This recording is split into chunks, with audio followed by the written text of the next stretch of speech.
Hi, my name is Gina Din-Kariuki and you're watching Shaping African Conversations. Over the 20 years, we've had close to 100 interns coming through the Gina Din Group doors, and we've been able to expose them to this industry, you know, to show them that it's not all glamorous. And it's one of our very, very special interns has just been globally recognized by the BBC as one of the most influential women in media. And so I'm so excited to have Adelle Onyango with us today. Adelle, I am so proud of you. I'm so proud of the woman you've become. You came to us when you were 16 years old. Yes. I mean, 16. Yeah, I came when I was 16 because I wanted to. So first, I've never done things normally. That I know. So I came back, I did my high school in Botswana. Then I came back and I did IB because I was too young to go into campus. Always before your time, right? Yes, and then so my mom was like, you're not going to campus at that age, please, IB. So I went to St. Mary's, I did my IB, and then afterwards, I knew I liked PR, but I didn't really know from the outside what exactly is it. So I was like, please, please, please, just let me work somewhere, talk to somebody, please get me a job. And then I started working with Gina Din. And so, I mean, at the time I was like, the Gina Din. So I went shopping for a whole new closet. I was like, I have to look serious. And it was really, really fun to see the behind the scenes because all we saw at the end was, you know, events for different clients, and we'd seen the end result, but not the sweat. Believe me, it's a lot of sweat and tears. Yes. Yep. And so it was really nice. In hindsight, it was actually preparing me for what I'm doing now. I didn't know I'd actually started my journey. For me, I was just trying to figure out, is this really what I want to study when I go to campus? Yeah. Great. Well, you know, now that you are on this global platform, and you know, I've sort of been awarded globally, and it's such a great feeling. It really takes you out of the space of sort of Kenya. Yeah. But you know, it's so important that you do something with that. Yeah. And I think I was saying to you as we had tea, is that, you know, what are your plans? What are you going to do to impact the women in media? And there are not enough women at sort of the high levels of media, just in Africa. And why is that anyway? Why do you think there are not enough women at you know, at high levels? I think sadly most of, especially since I've been rising, and now I look around, my whole team is male. Yeah. And then I'm like, wait, hold up, why? It's two things. There's something around culture. There's something around culture where women have to take a backseat and you have to play supporting cast. And it's very hard to change that mindset. Even when an opportunity is presented to you, you'll think 10, 20 times. So true. Because of how you've been conditioned culturally, right? And then the second thing is, like, most of the gatekeepers in media are men. We're still trying to change that, but most of the gatekeepers are men.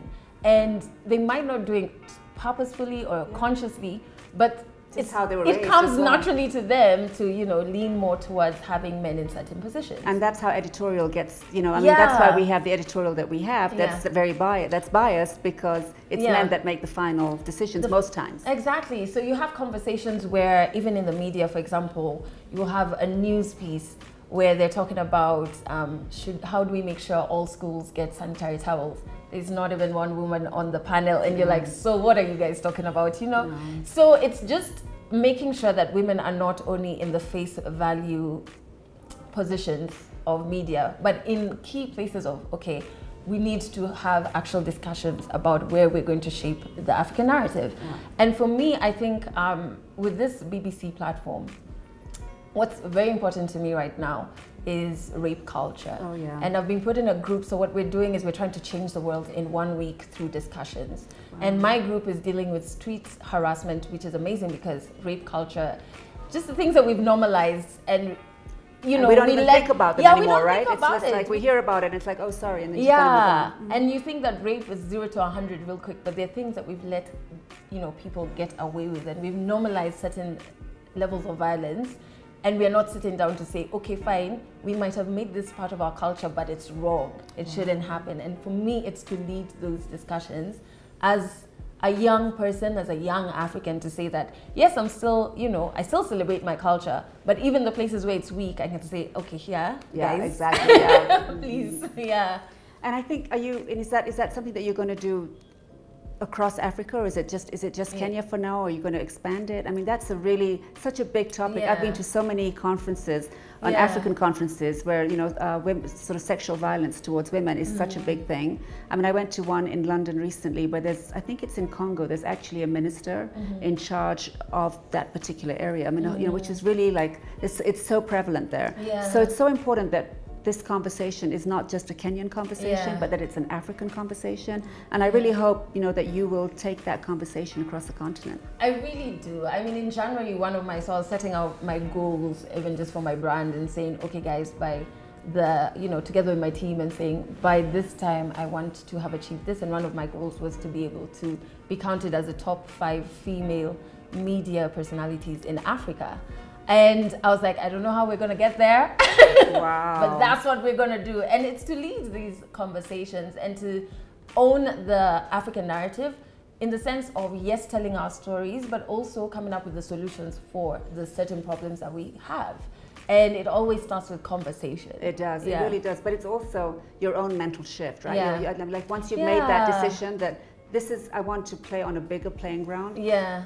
Then that's what it's all about, because then you will make it happen. You'll call it in. Yeah, you know, which is what has happened. Yeah, which is what happened. And I think for me it was that I was like, okay, I'm ready to do the hard work. I've said that for like 5 years. I'm like, whatever the hard work is, please tell me where it is. I will do it, right? Because it's important for me to show that first I've remained true to myself. That's very important. And that is where my power comes from. And then secondly, that I'm not going to settle, right? And too many young people settle. Yeah, I'm not going to settle, and I'll know. And I feel like you always know when.